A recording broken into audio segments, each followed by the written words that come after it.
Saya persilakan kepada Bapak Bambang Tri Mulyono untuk menyampaikan pandangannya. Silakan, Pak. Bismillahirrahmanirrahim.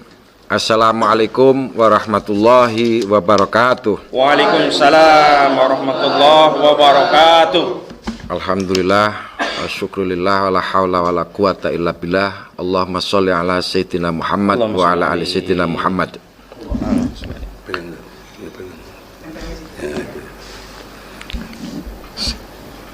Saudara-saudara sekalian sebangsa dan setanah air, saya Bambang Tri Mulyono, penulis buku Jokowi Undercover 1 dan Jokowi Undercover 2, yang beberapa waktu terakhir menyampaikan isi buku saya yang kedua ini secara terbuka kepada masyarakat melalui media-media yang ada.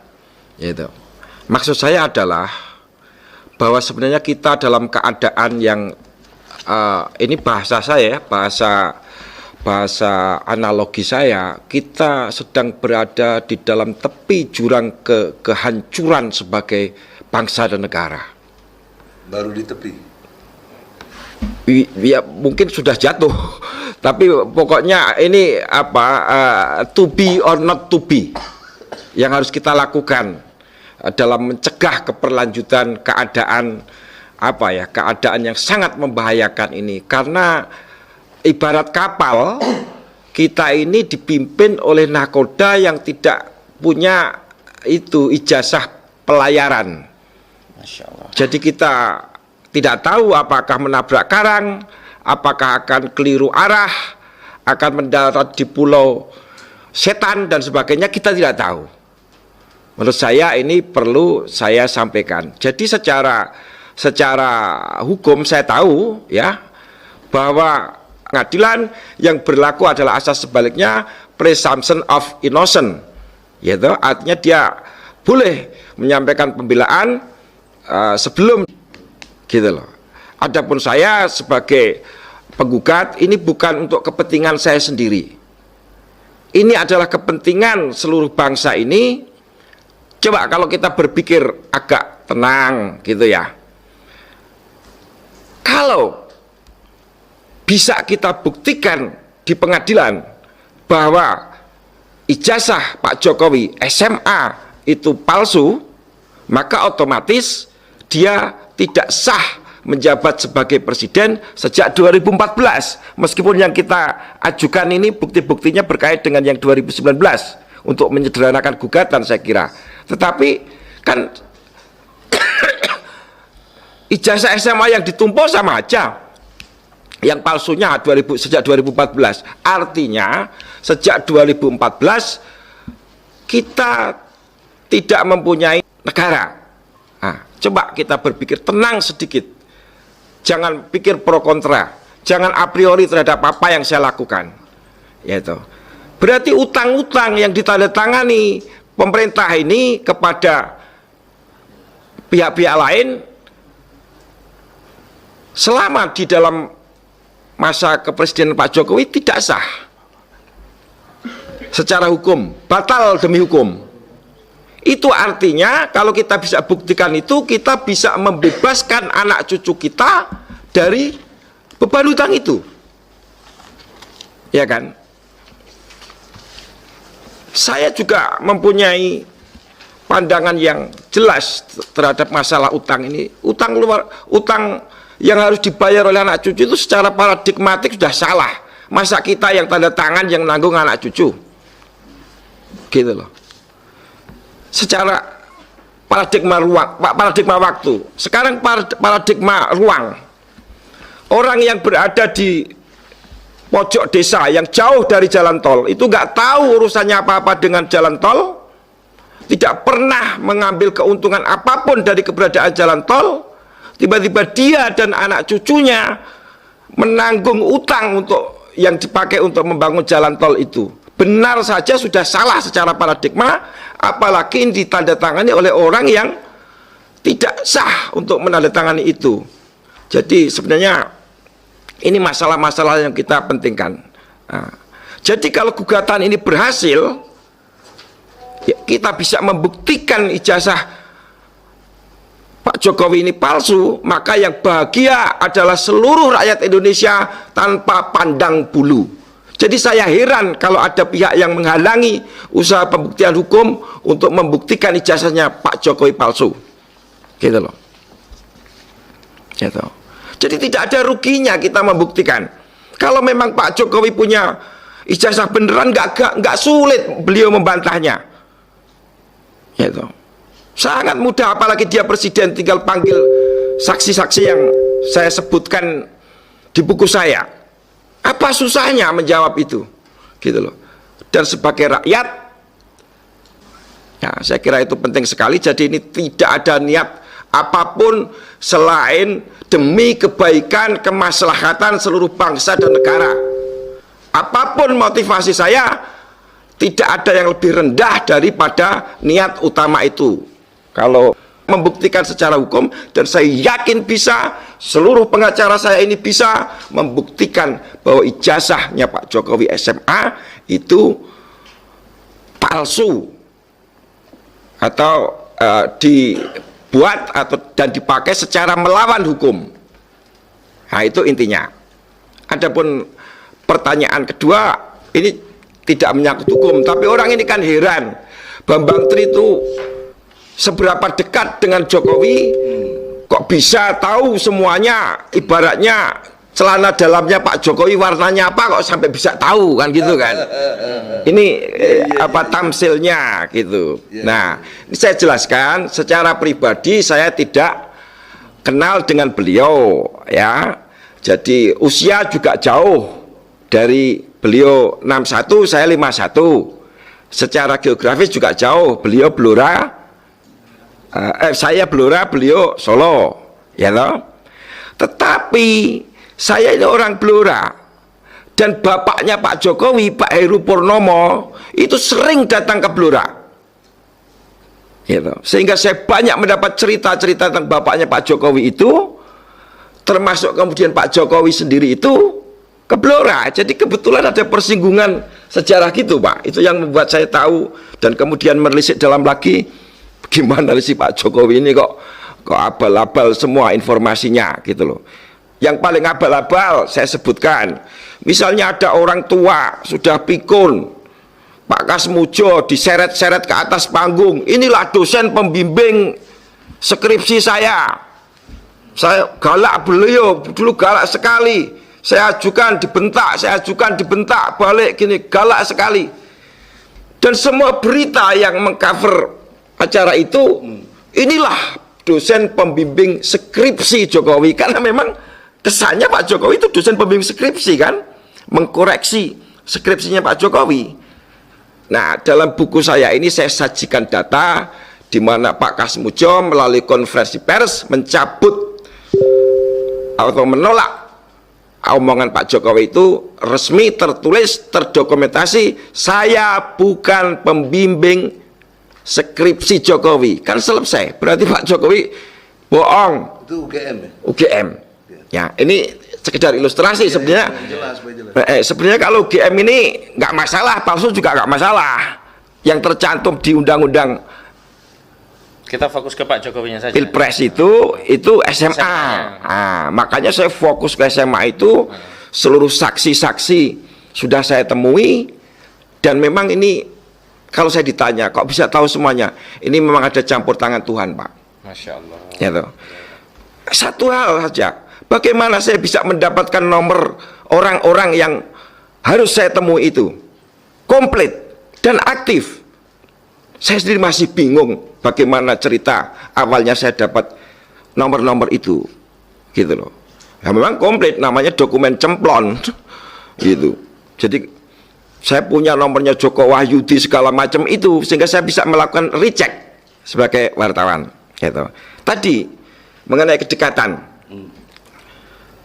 walaupun saya belum tahu bahwa Pak Jokowi itu kemudian akan nyalon wali kota, yaitu akan nyalon gubernur, kemudian nyalon gubernur tahun 99, yaitu ada orang yang menyebut nama Pak Jokowi itu, ya maksudnya tentu tidak ada kaitannya dengan ini, tapi bagian dari cerita yang saya dengar, yaitu Uskup Puja Sumarta dari Semarang yang kebetulan saya akrab dengan dia karena saya dikenalkan oleh Pak Jaya Suprana pada beliau, gitu. Sebagai wartawan saya dikenalkan itu ada uskup yang progresif, gitu loh.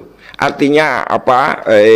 Mau mengembangkan toleransi, gitu-gitu loh. Pokoknya kebersamaan sebagai bangsa, apapun latar belakang agamanya, gitu, gitulah, pluralitas ya, apa yang dikampanyekan beliau.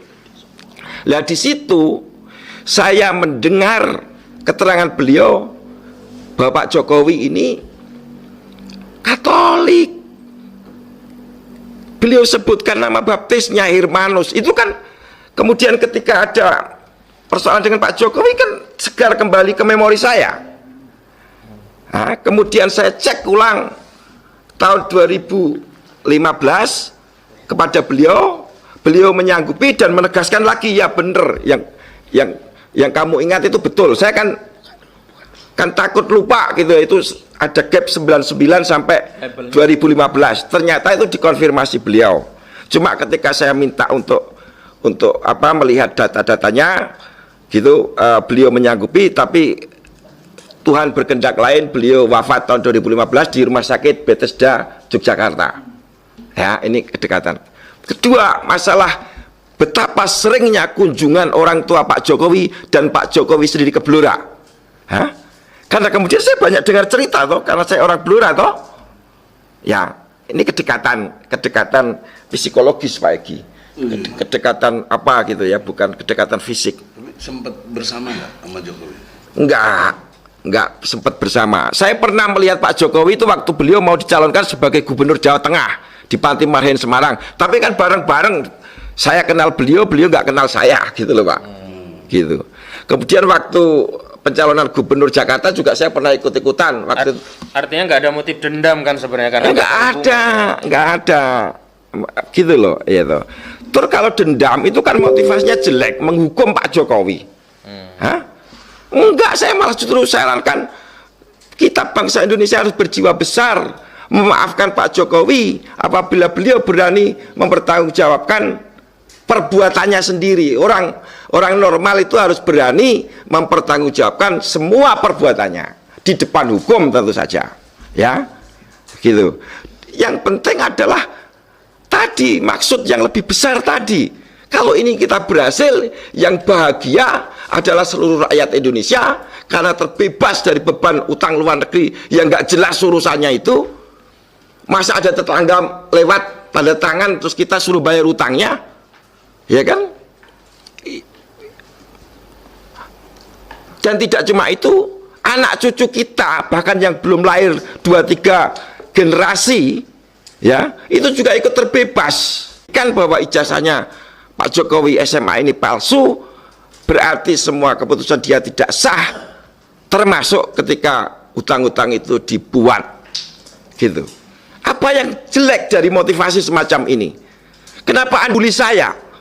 Gitu, ya kan? Semua data saya clear, ada dokumen otentiknya, bisa diverifikasi ulang, kita lihat bersama-sama. Jadi tidak fair kalau Anda semua mengatakan saya motivasinya kurang dan sebagainya. Tadi saya teruskan mengapa saya dekat dengan Pak Jokowi secara kejiwaan, karena Pak Jokowi itu sejak orang tuanya sering datang ke Blora. Satu, sebagai pengusaha kayu jati, Blora itu pusatnya Jati, ya toh. Kedua, mohon maaf karena Blora itu juga basis PKI. Ya kan? Dukun PKI yang paling terkenal itu dari Blora. Satu namanya Mbah Suronginggil, kedua namanya Mbah Trosami. Dua-duanya pernah didatangi oleh Pak Heru Purnomo, ayahnya Jokowi. Gitu loh, ya kan? Yang menarik dengan kaitan ijazah, tahun 99 Pak Jokowi ini mendatangi dukun yang kedua, Pak Mbah Trosami itu, dan mengatakan minta restu atau doa mau nyalon lurah, ya, mau nyalon lurah. Jadi beliau cita-citanya sebenarnya nyalon lurah Pak, meneruskan mbahnya yang di Karanganyar itu. Nah, Mbah Trosami ini orangnya jeli. Kenapa? nyalon lurah. Kenapa tidak yang lebih tinggi? Jawabnya adalah karena saya tidak lulus SMA. Dari mana keterangan ini saya dapat? Dari anaknya Mbah Trosami. Namanya Sumari, sekarang masih hidup di Blora. Ya kan? Hal-hal begitu. Tapi itu tidak cukup. Saya harus mencari dokumen-dokumen tertulis. Itu semua saya lakukan selama 2,5 tahun dan komplit. Gitu. Nah, tidak hanya itu. Kalau kita lihat nomor seri ijazah, nomor induk ijazah yang ditumpuk Pak Jokowi di KPU itu, ya kan? Itu ada rumusnya. Di situ bisa dilihat kebohongan Pak Jokowi. Dari nomor-nomor itu. Lah siapa yang bikin nomor-nomor itu? Kan saya nggak ngerekayasa. Gitu. Nah, bisa Anda baca keterangannya di buku saya. Bagaimana saya bisa memfitnah? Yang bicara adalah kepalsuan ijazah itu sendiri. Gitu. Secara prima facie, di atas permukaan, seperti Anda melihat seorang cewek, oh cewek itu cantik atau enggak, langsung ketahuan. Lihatlah ijazah Pak Jokowi itu, fotokopinya itu, foto ijazahnya foto editan. Ya, catat ini. Foto ijazah SMA Pak Jokowi itu, foto ijazahnya foto editan. Ya, saya sudah buktikan, temukan dari foto mana yang diedit. Ya kan? Nah, pertanyaannya, apakah ada ijazah bener yang terbit di tahun 80, fotonya editan? Karena waktu itu belum ditemukan teknologi editing foto. Ya kan? Itu aja tentu sudah jelas dan terbuka semuanya. Pokoknya begini dah, kita buktikan aja itu di pengadilan. Ya toh, saya akan buka semuanya. Silahkan Pak Jokowi menghadirkan Bukti dia. Bukti-bukti dia untuk membantah saya gitu. Tetapi ingat, kalau kita ini berhasil yang bahagia seluruh rakyat Indonesia karena minimal terbebani beban utangnya, gitu, termasuk anak cucu kita, nanti tentu saja para ahli hukum dan para ahli pemerintahan yang akan mendalilkannya. Tapi saya punya pandangan, saya yakin itu akhirnya akan berujung juga ke situ kalau kita perjuangkan dengan sungguh-sungguh, gitu Pak Egi. Ya. Dan saya minta begini, kalau kita melihat sejarah, negara Israel itu didirikan dengan melawan hukum internasional secara total karena merampas tanahnya orang Palestina, gitu loh, macam-macam gitu. Tapi kenapa bisa berdiri? Kenapa bisa berhasil? Bagaimanapun loh, ini harus menjadi motivasi kita. Apalagi kita yang benar, kita mau membebaskan anak cucu kita dari beban hutang kok kita nggak sungguh-sungguh. Ya toh, ada dasar hukumnya, yaitu pembuktian ijazah Pak Jokowi palsu di pengadilan tentu saja, ya kan? Saya tadinya nggak tahu, kemudian kenapa saya menyerahkan ini semua kepada Pak Egi CS, karena beliau mengatakan kepada saya, Anda bisa menggugat pengadilan, gitu loh. Karena perbuatannya itu melawan hukum. Ya, makanya Anda bisa. Ya tentu saya serahkan kepada ahlinya, saya percaya kepada beliau semua, dan saya yakin semua yang bersama saya ini tidak punya niat sedikit pun yang jelek kepada semua pihak, termasuk Pak Jokowi, gitu loh. Justru mereka yang memberi masukan-masukan keliru kepada Pak Jokowi. Saya address ini KSP. Anda itu kalau memberi masukan yang benar, Pak, posisi hukum Anda lemah. Jangan malah bikin kita katanya provokasi. Provokasi apanya? Wong kita diterima gugatannya di pengadilan, fasilitas itu disediakan kok. Jangan memperkeruh suasana ini. Marilah kita selesaikan dengan sejernih-jernihnya supaya semua tidak menjadi perpecahan di antara sesama anak bangsa, gitu. Selanjutnya saya siap untuk melakukan semua prosedur di pengadilan. Akan saya uraikan semua data yang saya miliki di sana, dan saya minta dukungan kepada seluruh bangsa Indonesia, gitu. Baik yang punya pendapat pro dan kontra terhadap Bambang Tri, Tapi masalah pembuktian ini Anda semua harus mendukung. Ya toh. Baik hasilnya nanti terbukti ijazah Pak Jokowi benar atau palsu, pokoknya didukung dulu proses pengadilannya. Karena ini akan membawa keuntungan yang yang besar sekali bagi seluruh bangsa ini. Dan Pak Jokowi bisa punya peran penting dalam memberi jawaban terhadap semua ini, gitu loh. Sekian penjelasan saya. Untuk selanjutnya supaya bisa dimintakan keterangan kepada kuasa hukum saya. Dan begini, ini sementara ya, artinya kami bersikap terbuka. Siapapun para praktisi hukum yang kepengen bergabung, kita pintunya terbuka. Ini Pak ini ya. Jadi nanti kita betul-betul supaya ini menjadi perjuangan bersama, perjuangan hukum seluruh rakyat, gitu loh. Dan lagi pula saya minta media beri perhatian, gitu loh. Apapun kepentingan Anda harus beri perhatian.